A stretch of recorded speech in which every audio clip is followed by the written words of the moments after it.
প্রিয় মুসলিম ভাই বোনেরা, আসসালামু আলাইকুম ওয়া রাহমাতুল্লাহি ওয়া বারাকাতুহু। আজকে অত্যন্ত গুরুত্বপূর্ণ একটি বিষয়ের ফজিলত সম্পর্কে আলোচনা করব। বিষয়টি হচ্ছে সুবহানাল্লাহ বলার ফজিলত সম্পর্কে।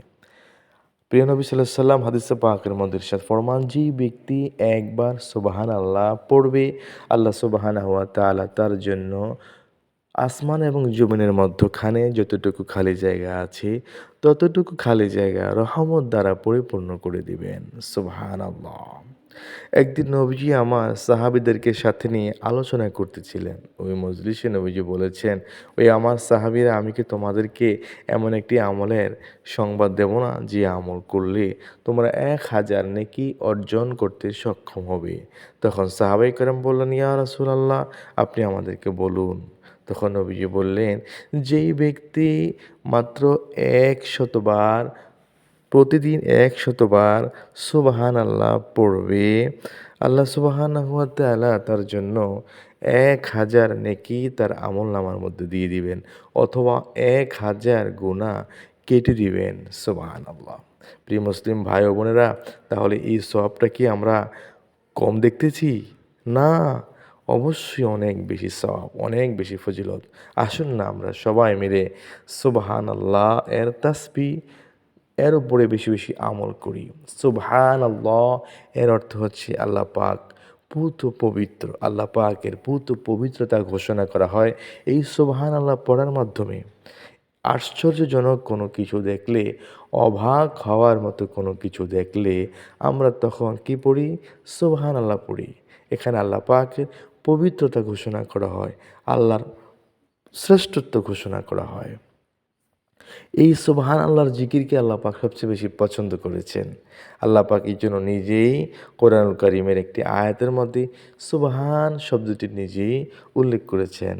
যেমন, আল্লাযীনা ইয়াযকুরুনাল্লাহা কিয়ামান ওয়া কুউদাও ওয়া আলা জুনুবিহিম ওয়া ইয়াতাফাক্কারুনা ফি খালকিস সামাওয়াতি ওয়াল আরদ রব্বানা মা খালাকতা হাযা বাতিলা সুবহানাকা ফাকিনা আযাবান নার। এই আয়াতের মধ্যে সুবহান শব্দটি আল্লাহ পাক ব্যবহার করেছেন। আল্লাহ পাক বলেন, আল্লাযীনা ইয়াযকুরুনাল্লাহা কিয়ামান ওয়া কুউদাও ওয়া আলা জুনুবিহিম, যারা দাঁড়িয়ে, বসে, শুয়ে অর্থাৎ সর্বাবস্থায় আমি আল্লাহকে স্মরণ করি। ওয়া ইয়াতাফাক্কারুনা ফি খালকিস সামাওয়াতি ওয়াল আরদ, এবং আমি যে আসমান সৃষ্টি করেছি, জমিন সৃষ্টি করেছি, আমার আসমান এবং জমিন সম্পর্কে যারা চিন্তা করে, ফিকির করে আর বলে, রব্বানা মা খালাকতা হাযা বাতিলা, ওগো আল্লাহ, আপনি আসমান সৃষ্টি করেছেন, আপনি জমিন সৃষ্টি করেছেন, আপনি সাগর সৃষ্টি করেছেন, আপনি নদী সৃষ্টি করেছেন, আপনি পাহাড় সৃষ্টি করেছেন, আপনি যা যা সৃষ্টি করেছেন, কোনো কিছুই বেহুদা সৃষ্টি করেননি, কোনো কিছুই অনর্থক সৃষ্টি করেননি। সব সৃষ্টির পিছনে যৌক্তিকতা রয়েছে, সার্থকতা রয়েছে। সব কিছুই সার্থক।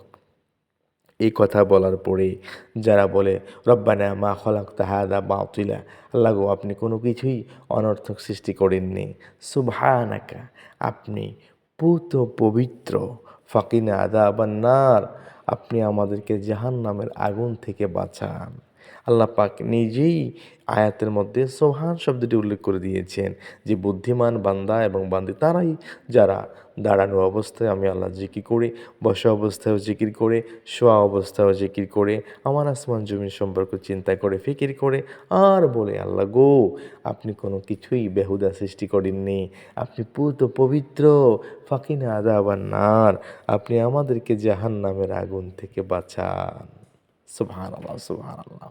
আল্লাহ পাক যেটা পছন্দ করেছেন, আমরা সেই পছন্দনীয় নির্দেশনার উপরে, পছন্দনীয় বিষয়ের উপরে বেশি, বেশি আমল করব। সুবহানাল্লাহর আরও অনেক, অনেক ফজিলত রয়েছে।